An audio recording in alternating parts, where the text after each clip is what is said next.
উত্তরে নামে বনি আদমের দিলে, নবী আলাইহিস সালামের দিলে নামেছে। কেন? কারণ ওহী হলো দিলের খোরাক। বৃষ্টির পানি যেমন জমিনের খোরাক, ঐশী জ্ঞান কোরআন ও সুন্নতের জ্ঞান এটা কিসের খোরাক? রূহের খোরাক। বলেন কিসের খোরাক? রূহের খোরাক। আল্লাহ কোরআনে বলেছেন, ওয়াআনজালনা মিনাস সামাই মাআন তাহুরা, আকাশ থেকে আমি পবিত্র পানি বর্ষণ করি। কেন? লিনুহইয়া বিহি বালদাতাম মাইতা, মৃত জমিনকে জীবিত করবার জন্য। আল্লাহ পাক আকাশ থেকে ওহীর আলেম পাঠিয়েছেন বনি আদমের মুর্দা দিলকে জিন্দা করবার জন্য। আমরা তো আমার দিল মুর্দা না জিন্দা এ নিয়ে কোনো ভাবনাই নাই আমার, এটা আমি বুঝি না। একটা হলো আকলের নিয়ামত, আরেকটা হলো নিয়ামতে কল। একটা হলো নিয়ামতে আকল, আরেকটা হলো নিয়ামতে কল। নিয়ামতে আকল জ্ঞান নিয়ামত, এটা পাগল যারা তাদের নাই। পাগলরা কি শরীয়তের আদিষ্ট? পাগলদের জন্য নামাজ আছে, রোজা আছে, হজ জাকাত আছে, দান দক্ষিণা আছে, পর্দা আছে, ওযু গোসল আছে। কিন্তু যারা সুস্থ বালেগ বালেগা তাদের নামাজও ফরজ, রোজাও ফরজ, মালদার হলে জাকাতও ফরজ, মালদার হলে হজও ফরজ। কি বলেন? কিন্তু পাগলের জন্য কি ফরজ? তাহলে আল্লাহ আমাকে যে পাগল বানাইলেন না, আল্লাহ যে আমাকে সুস্থ রাখছেন, এটা কত বড় নিয়ম। শেষ আছে এই নিয়ামতের। এই একটা বিবেক দিয়ে আপনি কত কিছু বুঝেন, দুনিয়া বুঝেন, সব বুঝেন, কিন্তু আপনি আল্লাহকে বুঝলেন না, দিন বুঝলেন না, তাকওয়া তহারাত বুঝলাম না, আমি শরীয়ত বুঝলাম না। তাহলে এই আকল মূল্যহীন, এই দিল মূল্যহীন, এই দিলের কোনো অর্থ নাই। সে অন্ধ, সে বধির, তার কান থেকেও নাই, চোখ থেকেও নাই, জিহ্বা থেকেও নাই, সে বোবা। যে সত্য জানে না, যে সত্য বুঝে না, যে সত্য শুনে না, যে সত্য দেখে না, যে সত্য চর্চা করে না, সে অন্ধ, সে বধির, সে বোবা, সে পাগল। মান কানা ফি হাযিহি আ'মা ফাহুয়া ফিল আখিরাতি আ'মা ওয়া আদাল্লু সাবিলা। আল্লাহ বলেন, তুমি যত বড় শিক্ষিতই হও না কেন, কিন্তু তোমার কলবে আকলে যদি ওহীর ইলম না থাকে, তুমি পাগল। তুমি তোমার চোখ দ্বারা যদি ওহীর ইলম না দেখতে পাও, ওহীর ইলম যদি তুমি তোমার কান দিয়ে না শুনতে পাও, অর্থাৎ তোমার কানে কোরআনের কথা ভালো লাগে না, সুন্নতের কথা ভালো লাগে না, চোখ দিয়া কোরআন দেখতে মন চায় না, সুন্নত দেখতে মন চায় না, মাদারেস পছন্দ হয় না, মসজিদ ভালো লাগে না, ইলম উলামা তলাবা ভালো লাগে না, এ তো তুমি মেজর রোগী, মারাত্মক রোগে রোগাক্রান্ত। তুমি ডাক্তারের দেখানোর দরকার, তোমার ডাক্তার দেখানোর দরকার, হাসপাতালে যাওয়ার দরকার, তোমাকে হসপিটালে ভর্তি হওয়ার দরকার। কোন হসপিটালে? আরে পাবনায় এই রোগী সুস্থ বানাইতে পারবে, এই ময়মনসিংহ মেডিকেলে এই রোগীকে সুস্থ করতে পারবে, ঢাকা মেডিকেলে পারবে, মাদ্রাসে পারবে, চেন্নাইয়ে পারবে, সিঙ্গাপুরে পারবে।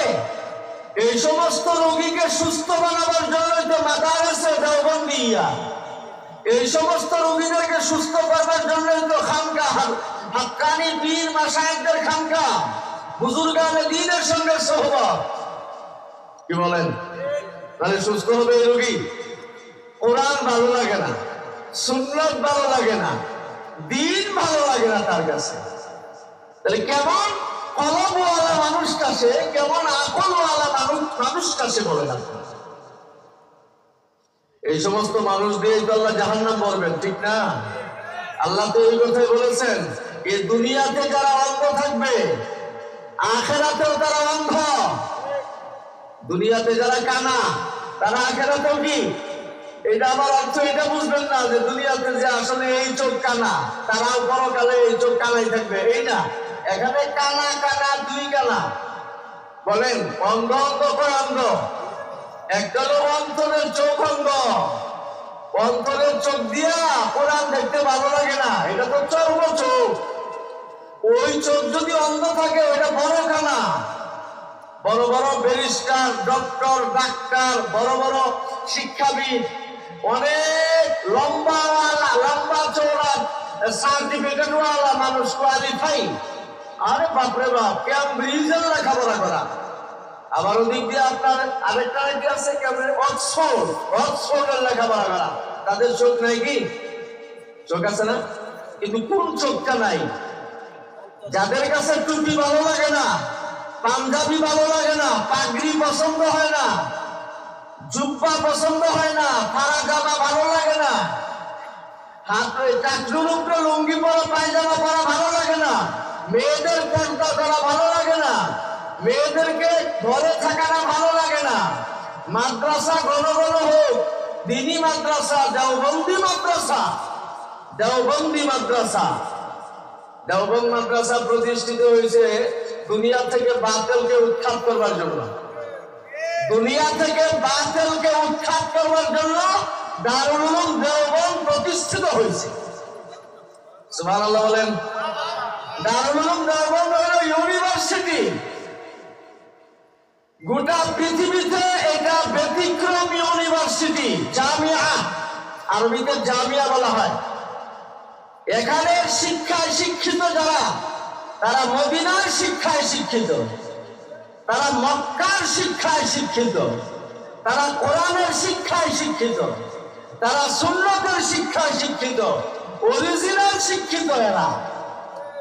কারণ এই শিক্ষা অর্জন করলে অন্তরের চোখ ফুটে, এই শিক্ষা লাভ করলে অন্তরের কান ফুটে, এই শিক্ষা অর্জন করলে বিবেক সুস্থ থাকে, এই শিক্ষা অর্জন করলে হাত সুস্থ থাকে, হাত সুস্থ থাকে, আল্লাহর জিকির করে মজাই পায়। সুবহানাল্লাহ। हर कोई सैराब मिलता है कोई कृष्णा लबीब, हर कोई सैराब मिलता है कोई कृष्णा लबीब, जिंदगी का हौज कौसर मशरब दारुल उलूम, जिंदगी का हौज कौसर मशरब दारुल उलूम। नबीजी बोलेन मा बैना मिंबरी व कब्री रौज़तुम मिन रियादिल जन्नह वा हौज़ी अला वा मिंबरी अला हौज़ी। बुखारी शरीफের রওয়ায়াত। আমার মিম্বার এবং কবর, হুজুরের রওজা আর মসজিদ নববীর মিম্বার, এই দুই জায়গার মাঝখানের জায়গাটা হুজুর বলেন জান্নাতের বাগানের একটা টুকরা। ওই জায়গায় বৈশা দোয়া করলে, জিকির আজকার করলে, নামাজ পড়লে অন্তরের প্রশান্তি মেলে এবং দোয়া কবুল হয়। আসলে অরিজিনাল এই জায়গাটাই মাটিটা জান্নাত থেকে নামছে, এটা হইতে পারে। এবং হুজুর বলতেছেন আমার মিম্বারটা আমার হাউজের উপরে, হাউজে কাউসার ছিলেন তো, ইন্না আতাইনাকাল কাউসার ফাসাল্লি লিরাব্বিকা ওয়ানহার ইন্না শানিআকা হুয়াল আবতার। আল্লাহ বলেন হে নবী একটু আগান, একটু জিকিরের সঙ্গে একটু আগান, পিছনের বাইরে দাঁড়াই গেছেন একটু আগান, জায়গা আছে সামনে একটু আগান। বয়ানের মাঝখানে এগুলা বললে আমার ডিস্টার্ব হয়, আপনাদের কারণেই বলতে হয়। হ্যাঁ, ওই যে পিছনের বাইরে দাঁড়িয়ে রয়েছে, আপনারা একটু আগে আসেন, একটু হরকত করেন। وَإِذَا قِيلَ لَكُمْ تَفَسَّحُوا فِي الْمَجَالِسِ فَافْسَحُوا يَفْسَحِ اللَّهُ لَكُمْ। যদি তোমাদেরকে বলা হয় যে মজলিসে জায়গা করো, জায়গা করো, প্রশস্ত হও, হ্যাঁ, মিলেমিশে বসো, কাছাকাছি বসো, তো তোমরা জড়ো হয়ে কাছাকাছি বসো, আল্লাহ তাআলা তোমাদের হৃদয়কে প্রশস্ত বানাই দেবেন, অন্তরকে